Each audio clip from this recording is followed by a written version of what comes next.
We have a very special guest speaker today. She came all the way from Kentucky, and she has very high knowledge of Kurdistan, and I hope you guys like her. I'll forward it to Craig. He's a monitor for this event. Thank you.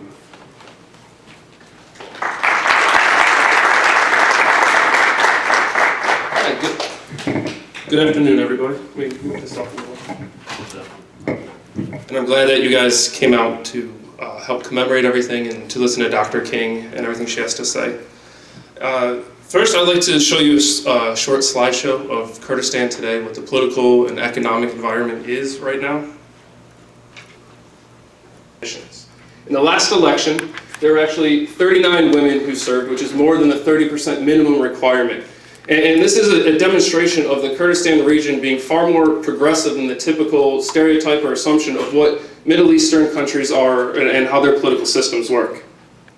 25 youth to come to the front. And this is to commemorate the events of 25 years ago and to remember what was lost and what happened, but we should also think about how much progress has been made and how far we have come.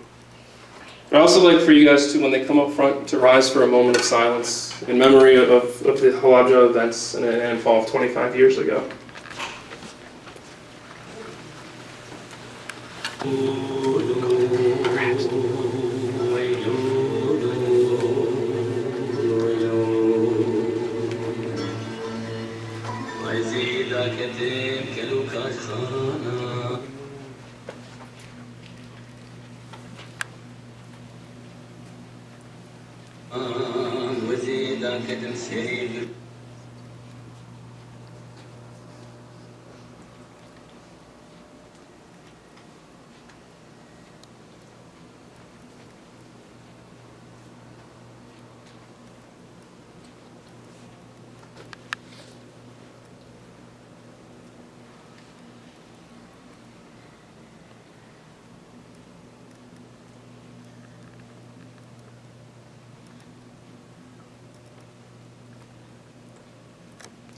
Thank you very much. You guys can be seated, please.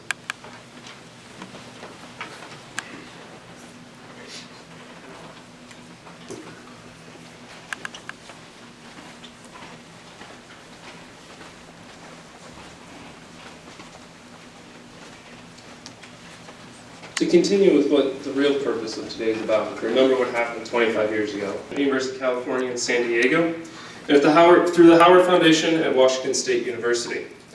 Currently, she's a professor of anthropology at the University of Kentucky and maintains a faculty appointment at Washington State University. She's one of few anthropologists in the past century to do residential participant observation research in Kurdistan. She first entered Iraqi Kurdistan in 1995 as an affiliate of a relief agency. Dr. King's latest book, Kurdistan on the Global Stage, Kinship, Land, and Community in Iraq, will be published this fall by Rutgers University Press. The book is a rare study of everyday life in the Kurdistan region of Iraq. The Kurdistan region now has many of the features of a place that is plugged into the rest of the world, and yet Kurdish nationalism is coming into its own in a highly globalized context. Focusing on household life in Kurdistan's towns and villages, the book explores ways in which Kurdistanis connect socially. And it's a key argument of the book is that patrilineage, or male ancestral lines, influence how identity and place are understood, how women and men interact, how politicking is conducted, and the meaning of refugees. Thank you, Greg.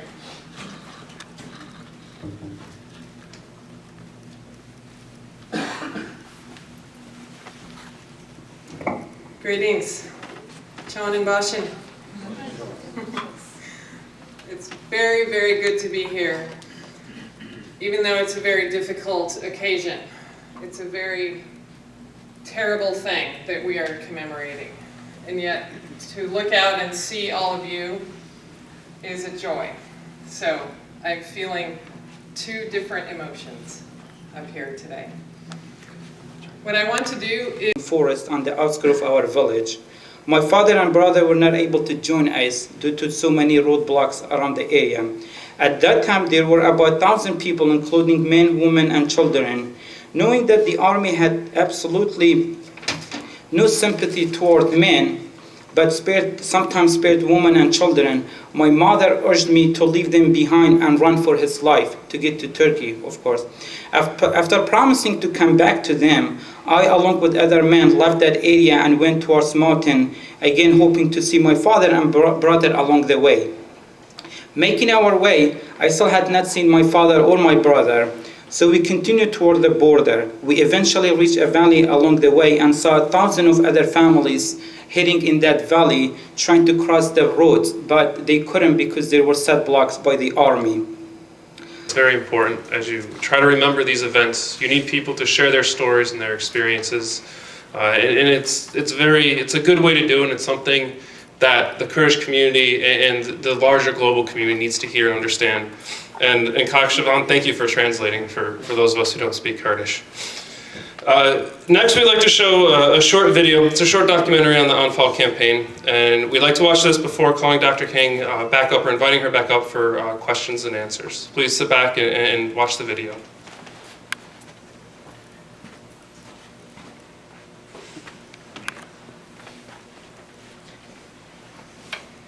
Let me just have you say and spell your name for me, please. My name is Juma Barani, Jumaa, last name is Barany.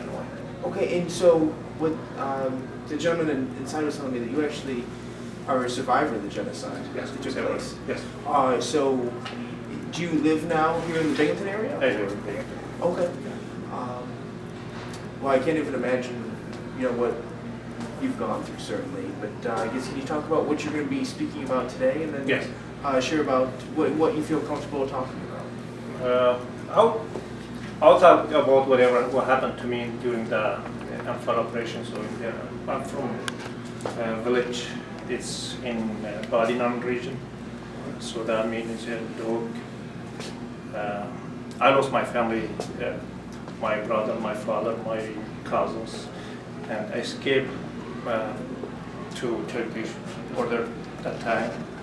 And in my village, we lost about friends and family and 73 person from there.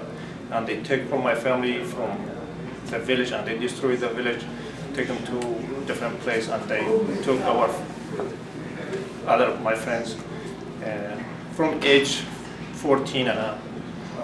They took him to desert next to the Saudi Arabia, they say, in there. So they put in the mass graves and they killed them all. Since the time we don't see them.